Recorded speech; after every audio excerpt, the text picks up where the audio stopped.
Assalamualaikum warahmatullahi wabarakatuh. Alhamdulillahirabbil alamin.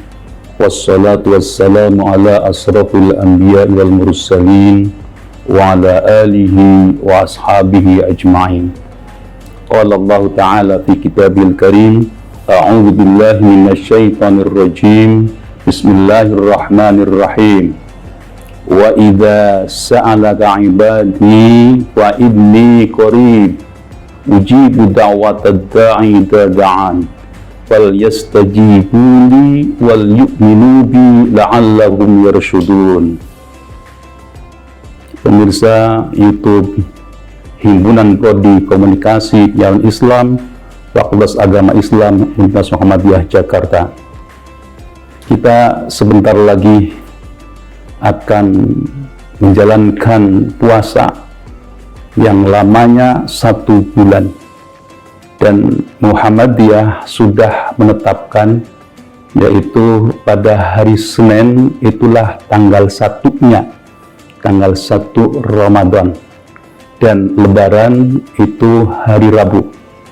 Jadi Muhammadiyah itu menggunakan metode hisab, dan metode hisab itu tidak ada lagi yang perlu diragukan karena rumusnya sudah pasti. Muhammadiyah menggunakan metode wujudul hilal. Jadi wujudul hilal itu artinya begini: ketika sudah terjadi konjungsi ijtima, kesejajaran antara bulan dan bumi, maka otomatis maghribnya itu sudah berganti hari. Nah, yang akan datang ijtima itu terjadi jam 4 menjelang maghrib. Oleh karena itu tingginya itu kurang dari 1 derajat. Oleh karena itu tidak mungkin orang itu bisa melihatnya. Jadi prinsip wujud itu artinya kalau sudah ketemu, sudah sejajar, ketika ada perubahan hari maka berubah, walaupun tinggi derajatnya itu sangat minim. Nah, inilah yang perlu kita perhatikan di dalam saum. Saum itu dinyatakan oleh Al-Quran dengan jelas, ya ayyuhalladzina amanu kutiba alaikumusiyam kama kutiba 'alal ladzina min qablikum la'allakum tattaqun. Yang tadi saya baca yaitu di penghujung ayat yang menjelaskan tentang saum. Jadi kalau kita perhatikan clue untuk memahami perintah Allah berkaitan dengan saum, yang pertama yaitu ya ayyuhalladzina amanu kutiba alaikumusiyam. Ayat yang pertama ini, dan ayat yang berikutnya ada yaitu wa antasumu khairul lakum. Di penghujungnya, di penghujung dari penjelasan rentetan saum, disitulah dijelaskan wa idza sa'alaka ibadi, apabila bertanya kepadamu Muhammad. Siapa yang bertanya?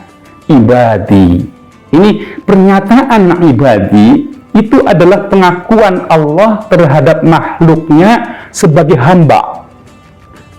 Jadi ketika orang itu diakui oleh Allah sebagai hamba, itu artinya Allah itu menciptakan makhluknya itu sesuai dengan tujuannya, yaitu pernyataan wa ma khalaqtul jinna wal insa illa liya'budun. Jadi pernyataan ibadi itu bukan sekedar pengakuan sebagai makhluk, tetapi pengakuan sebagai hamba Allah, dan lebih dari itu dinyatakan oleh Allah adalah hamba yang dekat dengan Allah. Nah, bagaimana manusia bisa dekat dengan Allah, dan ketika dia meminta pasti Allah akan ijabahi. Nah, inilah kuncinya. Kita lihat runtutan dari ayat tentang saum. Saum jelas, Ya ayyuhalladzina amanu kutiba alaikumusiyam kama kutiba alal ladzina min qablikum la'allakum tattaqun. Yang dipanggil untuk saum kelompok orang yang beriman. Makanya kalau ada orang ngaku Islam tetapi ketika disuruh saum kok tidak saum, berarti tidak beriman. Karena panggilannya adalah ya ayyuhalladzina amanu. Ternyata pernyataan orang beriman itu juga terhadap umat yang sebelum Muhammad. Makanya dinyatakan kama kutiba 'alal ladzina min qablikum, seperti diwajibkan kepada orang-orang sebelum kalian. Jadi yang jelas umat sebelum Muhammad sallallahu alaihi wasallam itu juga disuruh berpuasa. Seperti apa puasanya wallahu alam. Yang jelas ada kewajiban untuk saum yang tujuannya yaitu memperoleh derajat takwa. Nah, perlu diketahui, perintah Allah ketika Allah mewajibkan kepada makhluknya itu tidak mutlak, hanya itu. Dan kita mengetahui ketentuan-ketentuan yang Allah tetapkan pasti ada pilihan-pilihan. Contoh saum. Saum ketika kita itu tidak bisa melaksanakan, entah itu alasannya bisa jadi karena sakit, bisa jadi karena bepergian, bisa jadi karena tidak mampu. Nah, ini ada kriteria, ada 3 kriteria, yaitu yang pertama sakit. Dia sakit, boleh dia itu tidak berpuasa, tapi nanti dikodok ketika dia itu sudah sehat pada hari lain. Begitu juga orang bepergian, boleh tidak berpuasa, namun nanti dikodok pada hari lain di selain bulan Ramadan. Nah, kalau ada orang yang sudah tidak mampu, maka dengan fidyah. Nah, inilah ketentuan Allah. Di sana ada rentetan rukhsah. Perlu diingat, kenapa ada ayat yang menyatakan wa antasumu khairul lakum. Nah, inilah yang harus kita cermati. Jadi wa antasumu itu kalau kita artikan, kalaulah kalian itu berpuasa, maka itu yang terbaik. Jadi kalau dia umpamanya sakit, tapi menurut medis, ahli medis, dia boleh meninggalkan saumnya kalau menurut aturan Allah. Tetapi medis menyatakan, kalaupun kalian berpuasa itu tidak masalah, maka dia berpuasa, maka itulah yang terbaik. Dia bepergian, boleh sebenarnya dia itu untuk meninggalkan saum, nanti dikodok pada hari lain, tetapi dia melaksanakan saum karena medis menyatakan dalam bepergian itu tidak membawa madarat, maka dia berpuasa, itu yang terbaik.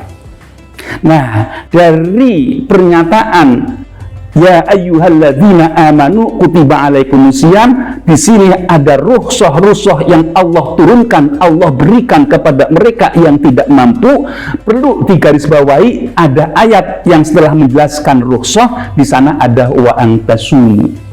Oleh karena itu, ketika orang itu memperoleh rukhsah, keringanan untuk tidak saum, tetapi dia itu melaksanakan saum dan tidak menjadikan madarat bagi dirinya, itulah yang terbaik. Karena bagaimanapun juga di dalam bulan Ramadan itu berbeda, mempunyai kelebihan-kelebihan dibandingkan dengan bulan-bulan yang lain. Ramadan lebih utama. Oleh karena itu ketika dia berpuasa itu lebih bagus. Nah, oleh karena itu di bulan Ramadan yang akan datang, siap-siaplah kita untuk menjalankan saum sehingga kita bisa meraih derajat ketakwaan, dan derajat takwa itulah yang nilainya paling tinggi di sisi Allah. Mari kita berharap mudah-mudahan kita sehat dan diberikan kemampuan untuk melaksanakan saum sesuai dengan yang Allah perintahkan kepada kita, dan kita memperoleh derajat takwa. Hadirin pemirsa YouTube Himpunan Prodi KPI, terima kasih atas perhatiannya. Billahi fi sabilil haq fastabiqul khairat. Wassalamualaikum warahmatullahi wabarakatuh.